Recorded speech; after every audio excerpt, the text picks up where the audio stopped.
1949 23 دسمبر کو شروعات ہو جاتا ہے جھگڑا۔ کہاں پر؟ اس وقت کے جو پرائم منسٹر تھے وہ ہمارے بھارت کے ایک بڑے ودوان، ہمارے بھارت کے پرائم منسٹر کا نام تتکالین prime minister Jawahar Lal, doctor Jawahar Lal Nehru جی نے کہا اس وقت میں کیا کیا جائے۔ انہوں نے کہا کہ جب تک کوئی معاملے کا سولوشن نکلتا ہے اس سے پہلے اس مسجد میں بھی فی الحال تالے ڈال دو۔ سب سے پہلی بار جو مسجد کو نماز پڑھنے کے لیے بند کیا گیا وہ وہی 23 دسمبر 1949۔ حالانکہ اس وقت کے جو وہاں کے ڈی ایم تھے، ڈسٹرکٹ مجسٹریٹ تھے، ان سے کہا گیا، پرائم منسٹر نے کہا کہ آپ اس مورتی کو اٹھا کر وہاں سے دوسری جگہ شفٹ کیجئے، ہٹا دیجئے۔ تو اس ڈسٹرکٹ مجسٹریٹ نے کہا کہ سر I will not obey your command, I will not follow your command، میں آپ کے اس آدیش کو نہیں مانوں گا۔ کیوں؟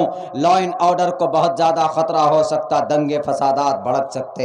اس نے صاف انکار کر دیا، نوکری کو داؤ پر لگا کر۔ نیتی تو وہی تھی نا، اس کی بھی صاف انکار کر دیا۔ تو فوراً اسی وقت کہا کہ تالے لگا دو بابری مسجد میں۔ پہلا تالا کب ڈالا؟ 1949 23 دسمبر کو، جس دن وہ مورتی پرکٹ ہوئی تھی۔ میرے بھائیو، ہمارے ساتھیو، 1949 سے لے کر تالے بند کر دیے گئے۔ 1980 میں اس وقت کا ایک بہت بڑا لیڈر، آج بھی وہ جیوت ہے، حیات ہے، اللہ اس کو مرتے مرتے ہدایت دے دے۔ اس وقت کے ایک بہت بڑے لیڈر، اس وقت کی ایک ابھرتی ہوئی پارٹی بھارتیہ جنتا پارٹی، اس کے ادھیکش ہمیں اور آپ کو معلوم ہونا چاہیے، مرلی منوہر جوشی بھارتیہ جنتا پارٹی کے ادھیکش تھے، اور اس کی بھارتیہ جنتا پارٹی کی ریڑھ کی ہڈی لال کرشن اڈوانی جی، انہوں نے ایک جلوس نکالی 1980 کو، ایک جلوس نکالی وہیں ایودھیا کے طرف رام مندر کے نرمان کے لیے۔ انہوں نے یہ کہا کہ ہم خون کے آخری قطرے تک رام مندر کا نرمان کریں گے، بابری مسجد کو ڈھا دیں گے۔ لیکن انہوں نے یہ سنکلپ لیا اس وقت جب یہ چاروں طرف سے لوگ جب جمع ہونے لگے تو میرے بھائیو ہوتا کیا ہے، وہاں کے جو پرشاسن کے لوگ تھے انہوں نے لال کرشن اڈوانی جی کو ڈیٹین کر لیا، ان کو اٹھا لیا، ان کو گرفتار کر لیا کہ آپ کو ایسا نہیں کرنے دیا جائے گا۔ 1984 کو پھر سے ایک آندولن، پھر سے ایک بہت بڑی تحریک کی شروعات ہوئی۔